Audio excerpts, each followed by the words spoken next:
in response has clarified a number of her concerns. Iain-Lees Galloway. I must also confess, like my colleague Leanne Dalzell, to obviously not being a member of the committee which considered this bill, but also that this matters. I think we all, somewhere deep inside, we all aspire. In fact, Michael Woodhouse made the transition from the Health Committee to the Finance and Expenditure Committee, so maybe there's hope for all of us yet. But Mr. Chair, maybe it was all that talk of pie, I don't know, but I was inspired to get to my feet and make a contribution to this debate. I don't want to talk about pie. I thought I might talk about the Clause 6, which refers to the use of money interest. And again, not having been someone who has followed this bill through Select Committee, just at first reading it, I've got a couple of questions of the Minister as well.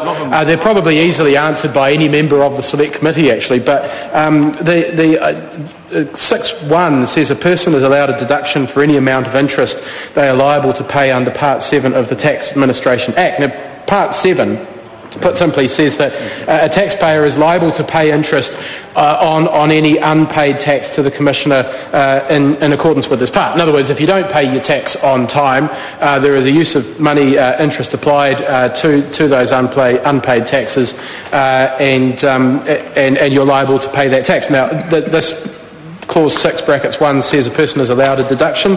It's not clear to me, just reading this at first glance, what makes someone, what the criteria are for that deduction, what makes someone able to apply for that deduction. So I was wondering if the Minister would be able to address that issue.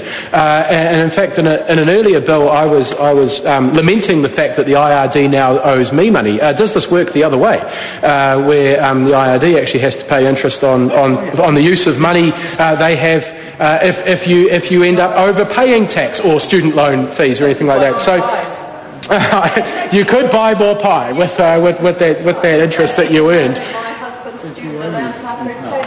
Well, that's what happened to me as well. It's atrocious. It's a terrible situation, and I hope something is being done about that situation. But it is. It's just for someone who is coming to this for the first time, a question to the Minister: what are the criteria around getting a deduction for interest that you are liable to pay if you have not paid all your taxes and use of money interest is being applied to that? That's a question I would appreciate the Minister being able to answer, and I hope it looks like he's keen to get to his feet. We'll wait to Part 3.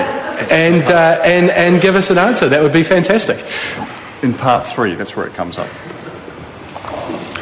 We have some questions. There are some amendments.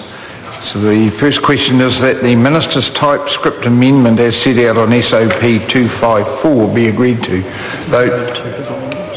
Amendments to his amendments.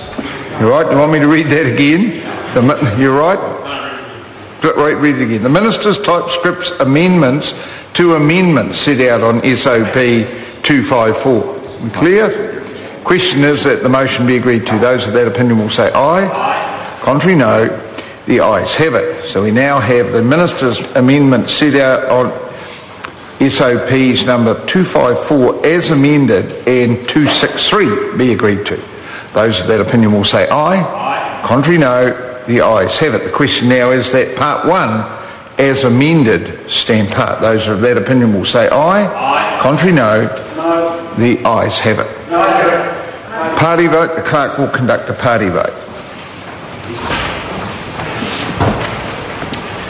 New Zealand National. 57 votes in favour. New Zealand Labour. 42 votes in favour. Green Party. 9 opposed. Act New Zealand. 5 votes in favour. Māori Party. Toko whae tautuku ana. Progressive. 1 vote in favour. United Future. 1 vote in favour. Mana. Honourable Chris Carter. 1 opposed. Any other votes?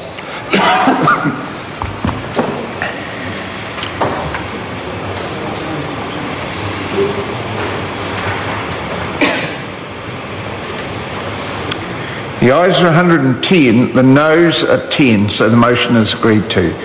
We come to the debate on Part 2, which is clauses 42 to 80. The question is that Part 2 stand part. Right, well, we have some amendments. So the first is the Minister's amendments set out on SOPs number 254 and 263 be agreed to. Those of that opinion will say aye. Aye. Contrary, no. The ayes have it. So the question now is that Part 2 as amended stand part. Those of that opinion will say aye. Aye. Contrary, no. The ayes have it. Party vote. The clerk will conduct a party vote. New Zealand National. 57 votes in favour. New Zealand Labour. 42 votes in favour. Green Party. 9 opposed.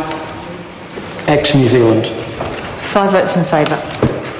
Māori Party. Toko whai tautuk one. Progressive. 1 vote in favour. United Future. 1 vote in favour. Mana. Honourable Chris Carter. 1 opposed. Any other votes?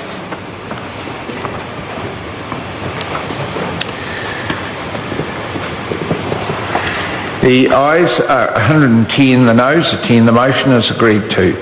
The debate on Part 3 is on clauses 81 to 110. So the question is that Part 3 stand part. Honourable Iain-Lees. Mr. Chair.